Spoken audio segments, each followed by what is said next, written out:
நடிக்காதே நடிக்காதே, மத்திய அரசே நடிக்காதே, வடிக்காதே வடிக்காதே, விவசாயிகள் வயிற்றில் அடிக்காதே,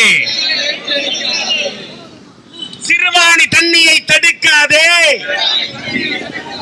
எங்களை சிறுமையாய் நினைக்காதே. கர்நாடகமே கர்நாடகமே, போதும் நாடகம், தமிழ்நாட்டுக்கு செய்யாதே பாதகம். காவிரியில் தண்ணீரை திறந்து விடுங்கள், தமிழகத்தின் கண்ணீரை துடைத்து விடுங்கள். நாட்டிற்கு வேண்டும் தேசிய ஒருமைப்பாடு,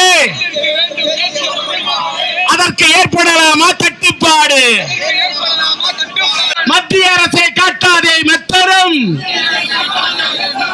இதுதானா உன் லட்சணம்? தமிழ்நாட்டு பிரச்சனைக்காக குரல் கொடுத்தா எங்க கர்நாடகாவில் ஓட்டு விடாதா? தமிழ்நாட்டுக்காக பிரச்சனை கொடுத்தா கேரளாவில் ஓட்டு விடாதா? தமிழ்நாட்டுக்காக பிரச்சனை கொடுத்தா ஆந்திராவில் ஓட்டு விடாதா? அப்புறமா என்ன தமிழ்நாட்டில் மட்டும் நாங்கள் தேசிய ஒருமைப்பாடை கடைபிடிப்போம்னு அல்வா கொடுக்கிறது? நான் என்ன கேட்கிறேன், ஒரு காவிரி நடுவர் மன்றம்னு ஒரு தீர்ப்பு, அந்த தீர்ப்பை மதிக்கணுமா இல்லையா? இப்ப ஜூன் மாசம், ஜூலை மாசம், ஆகஸ்ட் மாசம் தமிழ்நாட்டுக்கு 50 TMC தண்ணீர் கொடுக்கணும்னு நடுவர் மன்ற தீர்ப்பு இருக்கு. ஆனா ஏன் மதிக்கல? அதற்காக தான் தமிழக முதல்வர் இன்னைக்கு உச்ச நீதிமன்றத்துக்கு அந்த அம்மா போனாங்க. போய் பெஞ்ச் வரைக்கும் போனாங்க. அதாவது போனது பெஞ்ச், 5-5 அஞ்சல, கெஞ்சி கெஞ்சின்னு கெஞ்சல. போனாங்களா இல்லையா உச்ச நீதிமன்றத்துக்கு? அது பெஞ்ச் வரைக்கும் போனோன்னு 50 TMC தண்ணி கொடுக்கலன்னு சொல்லும் போது நீ ராத்திரியோட ராத்திரியா உச்ச நீதிமன்றம் சொன்ன பிறகு கர்நாடகா திறந்து விடுற என்ன நியாயம்? நான் கேட்கிறேன், ஒரு நாளைக்கு இன்னைக்கு 15 வினாடிக்கு 15,000 கனடின்னு சொன்னா 10 நாளைக்கு திறந்து விட்டா 13 TMC தண்ணி தான் வரும். திறந்து விட வேண்டியது 50 TMC தண்ணி. இன்னும் 10 நாள் கழிச்சு 16ஆம் தேதி தான் கோர்த்து. அப்ப 50 TMC தண்ணியே பத்தாது குறுவை சாகுபடிக்கு. 200 TMC தேவை. ஒரு நண்பர் என்ன கேட்டாரு, நீங்க ஏன் பேசுறது? நாங்க பேசுனா யாருக்கு பிளஸ்? திமுகவுக்கு பிளஸ், திமுகவுக்கு பிளஸ். ஆனா பேச வேண்டியவங்க பேசாம இருக்காங்களே, அதுதான் உங்களுக்கு மைனஸ்.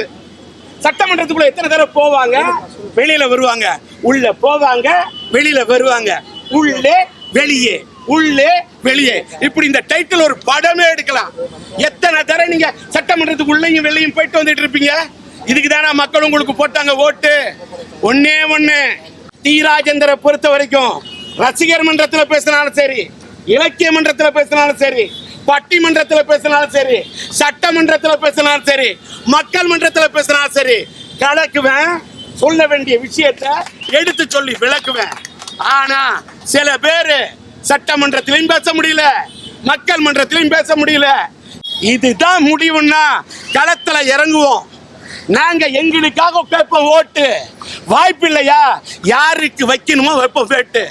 பேசுனா ஏட்டிக்கு போட்டி, குட்டுப்பம் பேட்டி, அவர வேண்டியவங்களுக்கு அவரும் வேட்டி. அந்த அளவுக்கு முடியும். இந்த மாதிரி மோர் வீடியோஸ்க்கு விகடன் டிவி சப்ஸ்கிரைப் பண்ணுங்க. நண்பா, இப்போ நீங்க படிச்சிட்டு இருக்கீங்களா இல்ல ஒர்க் பண்றீங்களா? நான் படிச்சுட்டு வேலை இல்லாம இருக்கேன். இப்போ எத்தனை மாசமா இருக்கீங்க? அப்படியே ஒரு 2 வருஷமா சும்மா தான் இருக்கேன். நான் 2 வருஷமா இருக்கீங்கன்னா ஊருக்குள்ள அப்ப கடுப்பேத்துற மாதிரி நிறைய விஷயங்கள் பேசுவானுங்களே. அது அப்ஸ்கோர்ஸ் எப்பயுமே அந்த மாதிரி தான் பேசிட்டு தான் இருக்கிறாங்க.